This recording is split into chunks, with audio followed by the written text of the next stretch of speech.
Қалайсыздар достар, бүгін мен сіздерге жеке кәсіпкер өзі үшін ИПН салығын қалай төлейді, сол жөнінде осы видеода бөлісетін боламын. Ол үшін осы Каспи приложениеде госуслугаға кіріп, платежи для ИП, налоги для ИП-ға кіреміз. Енді біз ИПН салығын төлейтін кезде міндетті түрде ИП адресі бойынша УГД-ны таңдаймыз.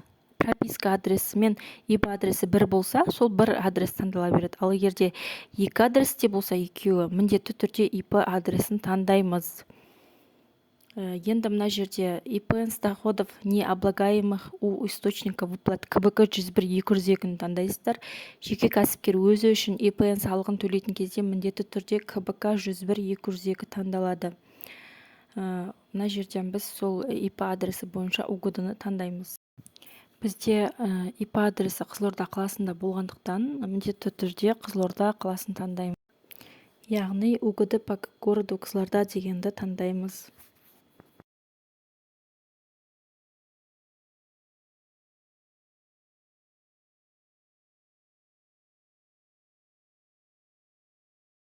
Одан кейін астындағысына міндетті түрде текущий период деп таңдаймыз. Организацияның атауы, яғни ИП-ның атауы, және де астына иінді теріп, жаңағы төлейтін ИПН салығының суммасын теріп, төлем жасай бересіздер.